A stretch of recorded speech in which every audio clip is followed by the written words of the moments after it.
Last lecture में हमने system of linear equations की डिस्कशन स्टार्ट की थी कि सिस्टम ऑफ लीनियर इक्वेशंस को हमने जो सॉल्व करना है दो वे से सॉल्व कर सकते हैं। एक डायरेक्ट मेथड्स हैं और एक आइटरेटिव मेथड्स हैं। डायरेक्ट मेथड्स में हमने कहा कि डिस्कस करना है मेथड ऑफ ट्रायंगुलराइजेशन। मेथड ऑफ ट्रायंगुलराइजेशन में हमारे पास हमने शॉर्ट साइज को डिस्कस किया था कि हमारे पास कोई सिस्टम ऑफ लीनियर इक्वेशंस हो सकते हैं। हम उस सिस्टम ऑफ लीनियर इक्वेशन को एक पैरेलल सिस्टम में मैट्रिक्स फॉर्म में कन्वर्ट करते हैं। Ax is equal to b की फॉर्म में, where is called the coefficient matrix, x is the variable terms matrix and b is the constant terms column. X is the variable column vector you can say. फिर हमने कहा कि इस method में हम यूज करेंगे a के factors, because if a, then a can be written as the product of two matrices. One of them is unipolar triangular matrix and one is upper triangular matrix, or maybe one of them you can say that one of them is lower triangular matrix and one of them is upper triangular matrix. Then the system becomes LUX is equal to P. Now this U and X is some column vector. The resultant of these two vectors, the resultant of the multiplication of these two matrices, where X is a column vector and U is a square matrix, that is some column vector. We can write this one as Ux is equal to Y.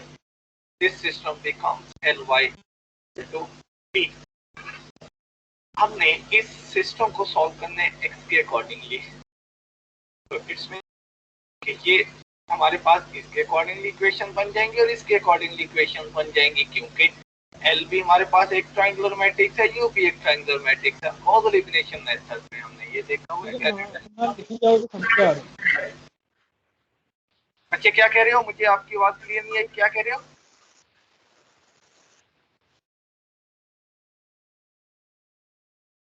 Hello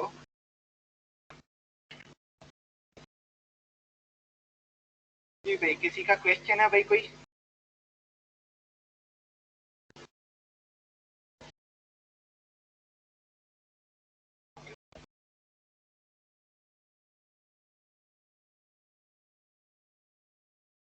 इसके accordingly Gauss elimination method में ये देखो, triangular matrix हम straight forward वहां से equation बना देते हैं और इन इक्वेशंस में बैक सब्स्टिट्यूशन करके या फॉरवर्ड सब्स्टिट्यूशन करके वहां से हम जो सिस्टम है उसको सॉल्व कर लेते हैं, वेरिएबल्स की वैल्यू फाइंड कर लेते हैं। हमने यहाँ पे क्या करना है कि जो मेथड ऑफ ट्रायंगुलराइजेशन है, मेथड ऑफ ट्रायंगुलराइजेशन की तीन जो टाइप्स हैं उनको डिस्कस करेंगे।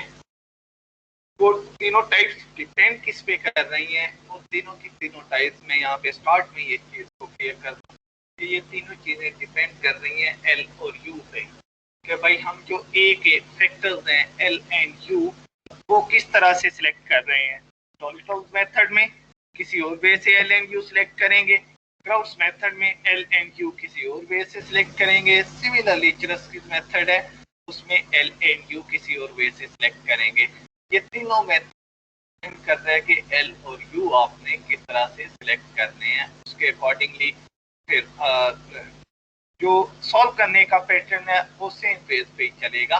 उसमें आगे चल के कुछ सिंप्लीफिकेशन आ जाएंगी, वो सिंप्लीफिकेशन किस तरह आएंगी जिस टाइम हम नेक्स्ट मेथड टू मेथड पहुंचेंगे तो वहाँ पे उस चीज को डिस्कस करेंगे। टॉलिटोज मेथड जो है वो सबसे पहले हम डिस्कस करेंगे। यहाँ पे मेथड ऑफ ट्रायंगुलराइजेशन में टॉलिटोज मेथड है। टॉलिटोज मेथड क्या कहते हैं? Consider the following system of linear equation. This one where x, y and z are variables. हमने इस सिस्टम को इन x, y और z के लिए सॉल्व करना है।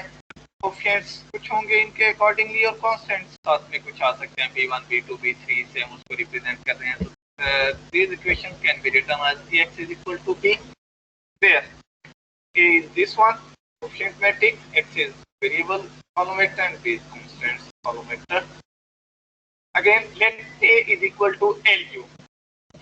a की जगह पे हमारे पास जो स्क्वायर मैट्रिक्स a है उसकी जगह पे उसके factors L N Q select कर रहे हैं। डॉलिटल्स मेथड में किस तरह सिलेक्ट करेंगे, यहाँ पे वो चीज डिफाइन कर दी है। Where L is equal to load triangular unit load triangular matrix, sorry इसको बोलेंगे load triangular matrix नहीं simple unit load triangular matrix बोल सकते हैं।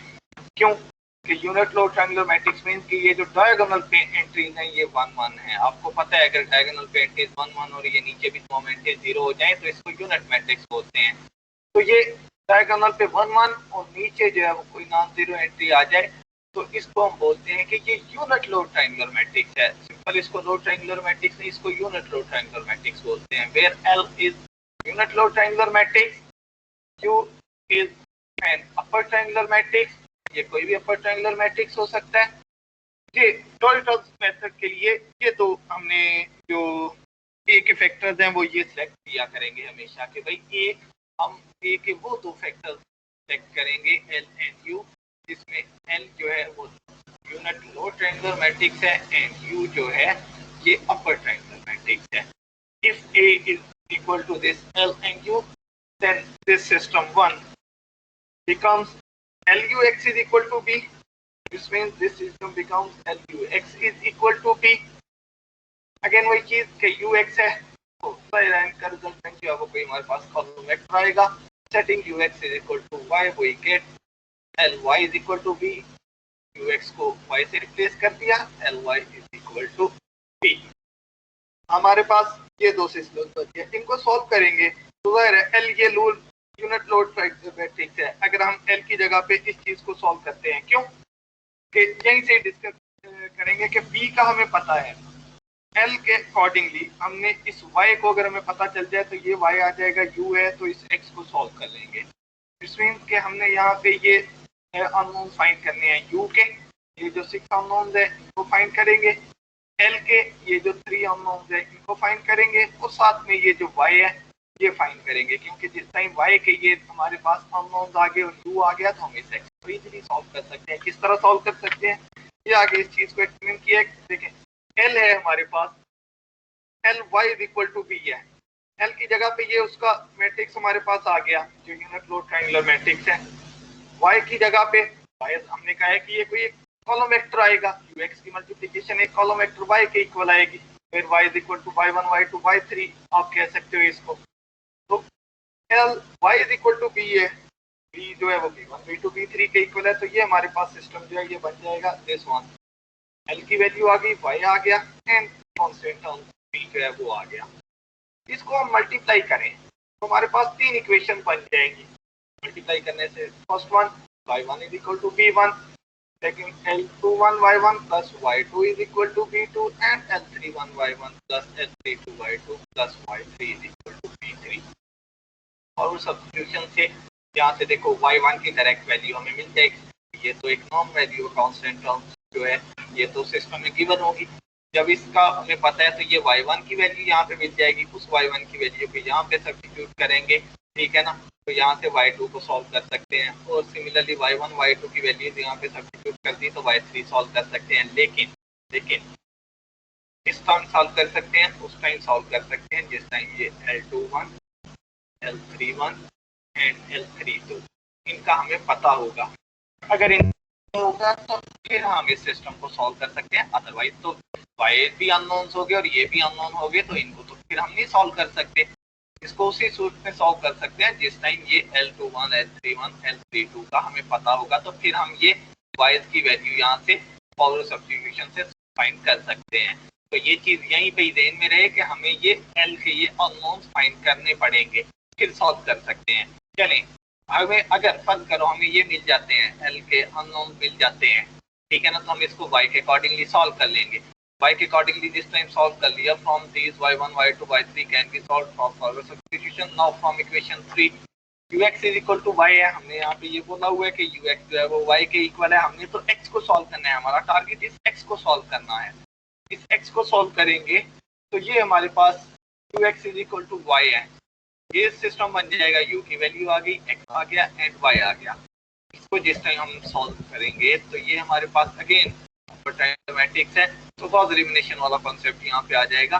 ये हमारे पास इक्वेशन 3 इक्वेशन बन जाएंगी। थर्ड इक्वेशन से हमें z की वैल्यू मिल जाएगी, z की वैल्यू को यहाँ पे सब्स्टिट्यूट करेंगे तो y की वैल्यू मिल जाएगी, z और y की वैल्यू को यहाँ सब्स्टिट्यूट करेंगे तो इसको सॉल्व करेंगे, x की वैल्यू हमें यहाँ पे मिल जाएगी। कि इसको x, y और z को सॉल्व करने के लिए हमें क्या चाहिए, x, y और z को सॉल्व करने के लिए हमें ये y1, y2, y3 की वैल्यूज चाहिए और ये u के जो 6 अननोन्स है हमें ये चाहिए। अगर हमें ये मिल जाए और ये y वाले ये 3 अननोन, हम इस सिस्टम को सॉल्व कर सकते हैं।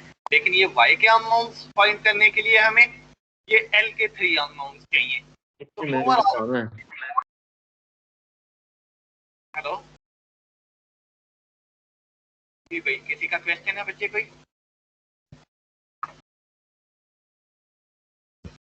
ओके, तो y को सॉल्व करने के लिए हमें ये l के ये जो 3 अननोन्स हैं ये चाहिए होंगे फिर।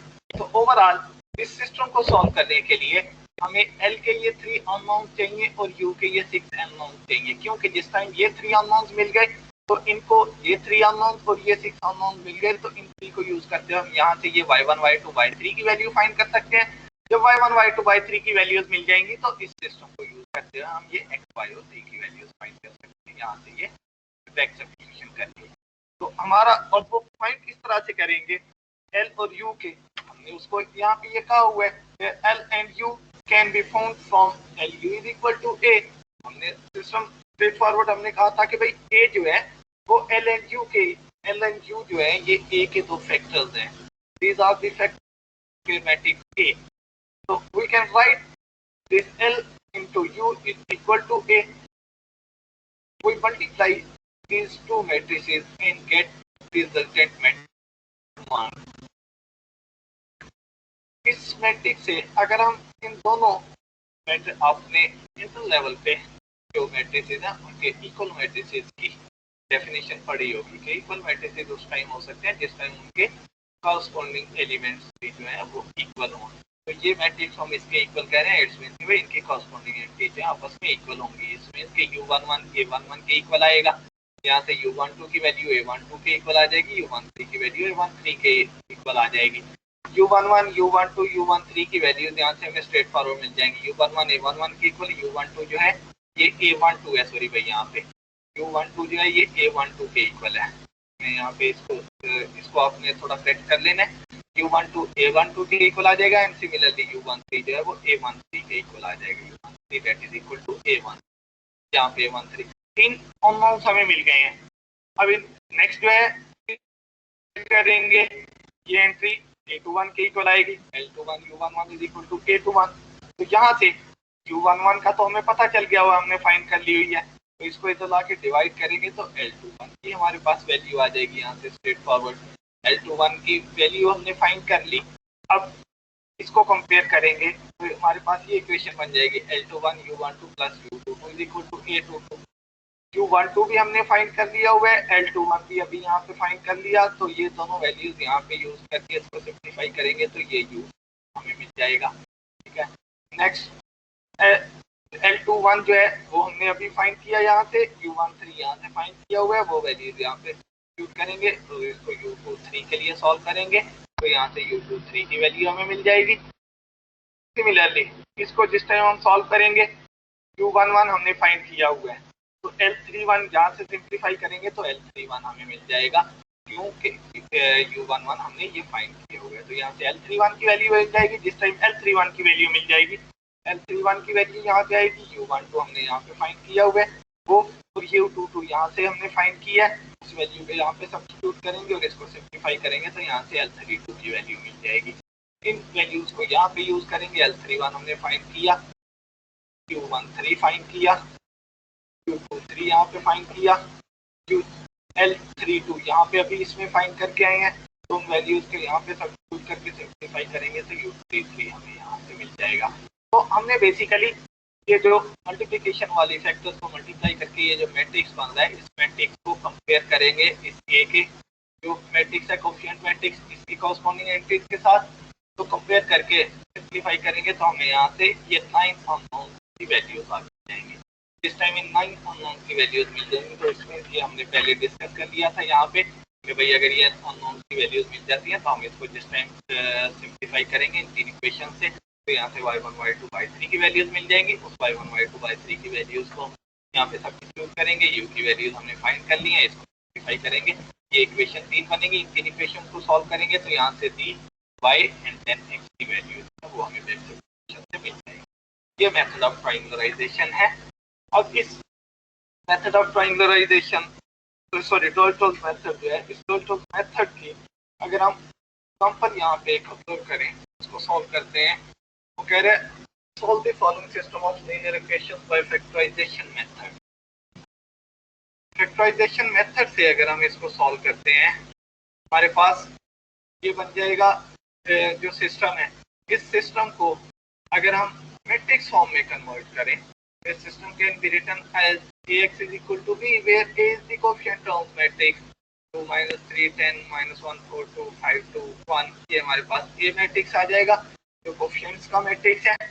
x जो है हमारे पास ये वेरिएबल का मैट्रिक्स कॉलम वेक्टर आ गया x y and g, and b जो है that is equal to this one 3 20 minus 12। ये हमारे पास कांस्टेंट टर्म्स का कॉलम वेक्टर हमारे पास b आ गया।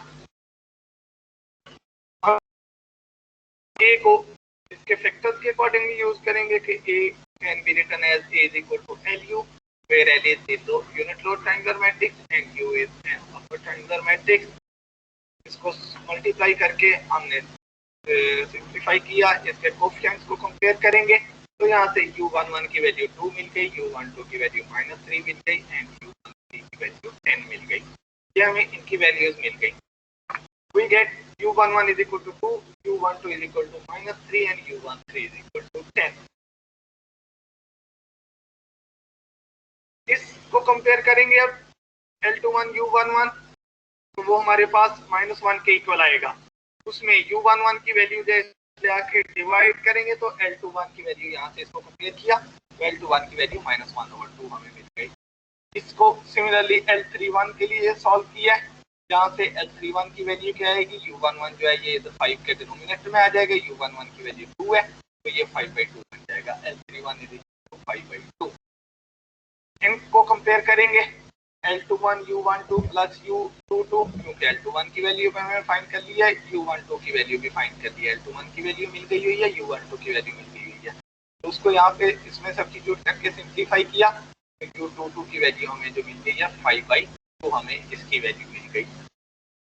नेक्स्ट u23 है, u हमने इसको कंपेयर किया, जहाँ पे L21 की वैल्यू हमने फाइंड कर ली हुई है, u13 की वैल्यू हमने फाइंड की हुई है, तो उसमें सब्स्टिट्यूट करके इसको कंपेयर करेंगे इस कोफिशिएंट के साथ, तो सिंप्लीफाई करेंगे तो u23 की वैल्यू हमें 7 मिल गई।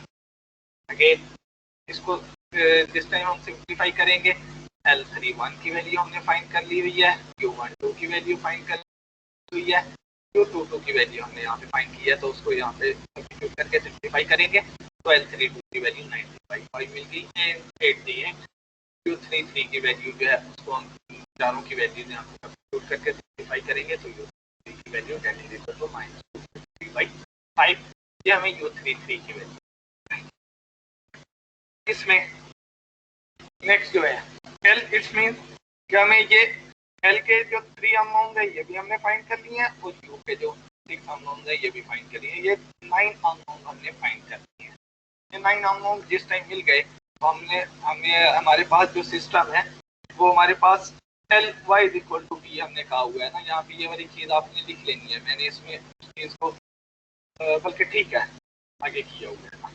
ये L हमारे पास बच गया एंड यहाँ पे ये U अपर ट्रायंगुलर मैट्रिक्स कर लिया, ये हमारे पास बन गया। Let ux is equal to y, where y is equal to this one y1 y2 y3 column vector है। This implies that ly is equal to b, system ly is equal to b बन जाएगा। अब इस ly is equal to b को जिस time solve करेंगे तो हमारे पास ly is equal to b and qx is equal to y, तो ये सिस्टम दो बन गए। ly is equal to b, this one equation 1 का नाम दे दिया इसको, and qx is equal to y, q की वैल्यू आ गई, x एज इट इज आ गया एंड y की वैल्यू यहाँ पे आ गई। ये दो सिस्टम्स बन गए।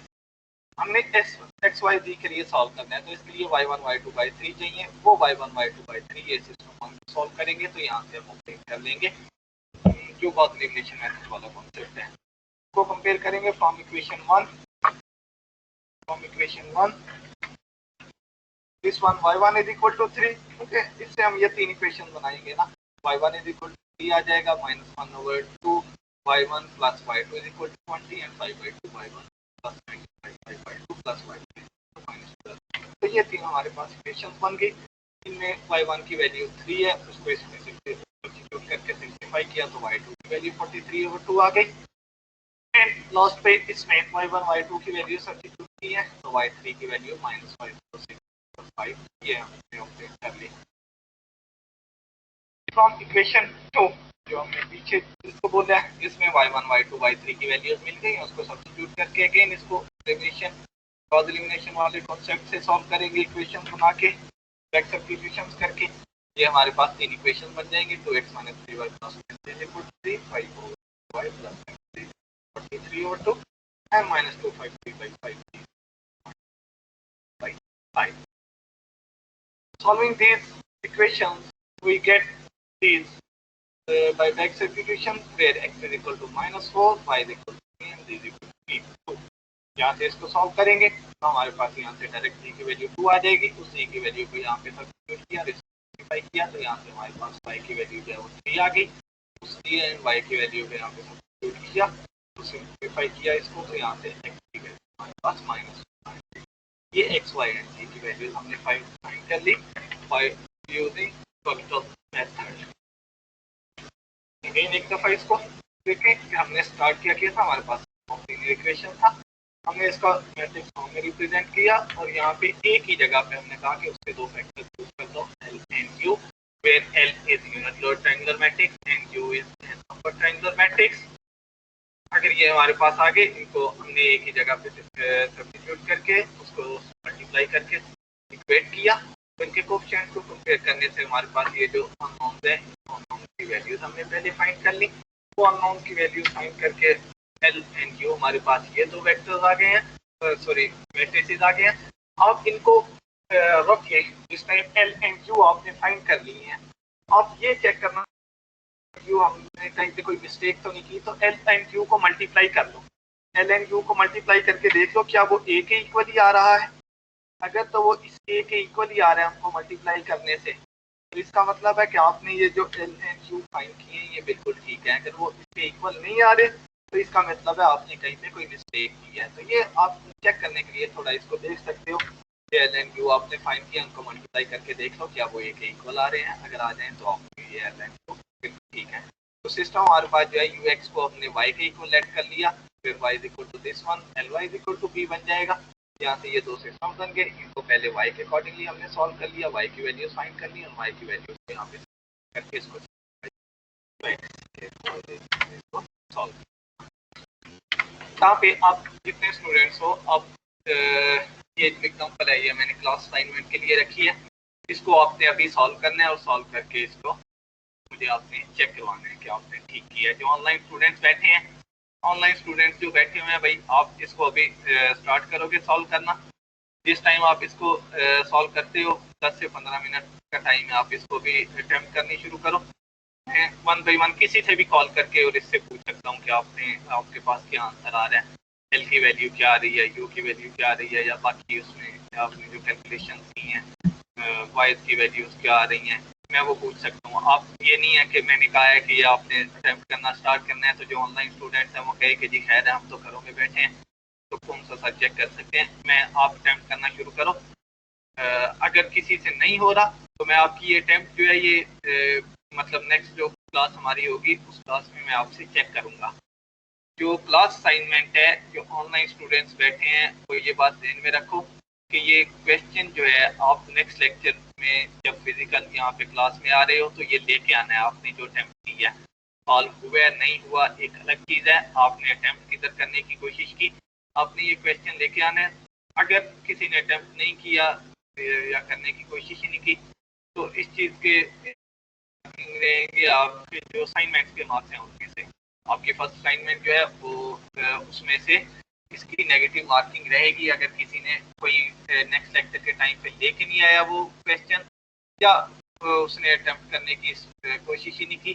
तो ऐसा नहीं है कि आपको कि खैर है कुछ भी नहीं इससे होगा। नेगेटिव मार्किंग जो फर्स्ट असाइनमेंट है उस असाइनमेंट में से मैं इसकी नेगेटिव मार्किंग करूंगा।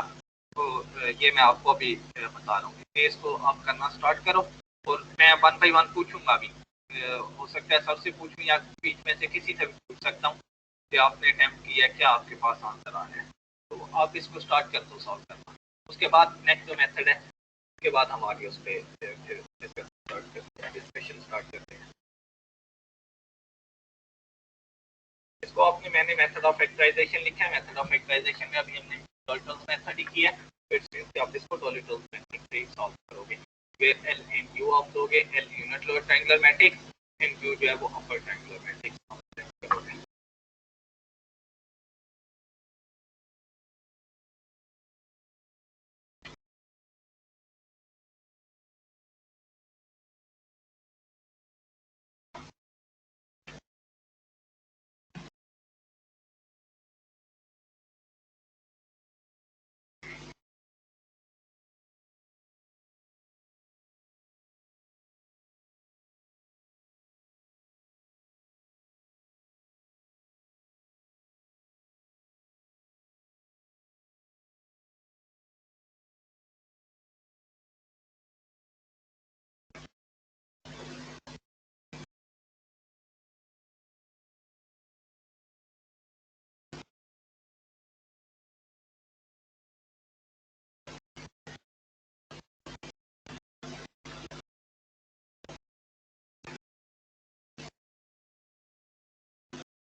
मैं ये बैक पे करके ये जो एल एन यू है तो आपको ये आपके सामने कर देता हूँ ताकि आपको कम से कम इनकी मल्टीप्लिकेशन जो है वो डायरेक्ट आपके सामने हो। आप जस्ट उनको कोएफिशिएंट्स को कंपेयर करो। यहाँ पे मल्टीप्लाई ना आपको करना पड़े। ये एल एन यू मैंने यहाँ पे दे दी है और ये स्लाइड ओपन कर दी है ताकि कम से कम आप ये आपके सामने रहे इनकी मल्टीप्लिकेशन। आप जस्ट कंपेयर करो और वहाँ से ये जो कंपोनेंट्स है कोएफिशिएंट्स है इनकी वैल्यूज फाइंड कर दो। एल को यहाँ से कैलकुलेट कर दो और यू को कैलकुलेट कर दो। जाहिर है आपका यहाँ पे ए जो है वो चेंज हो जाएगा। आपने उसके अकॉर्डिंग इस चीज को सॉल्व करना है कि यहाँ पे आपने उस सिस्टम का ए यहाँ पे सब्स्टिट्यूट करना है और ये मल्टीप्लिकेशन डायरेक्ट यहाँ से ये वाली देख के लिख लो और इनको कंपेयर कर।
सर इसमें डायगोनल एंट्रीज का 1 रखना है, वो हम या यू में रख लें या एल में रख लें, इससे कोई फ़र्क पड़ता है?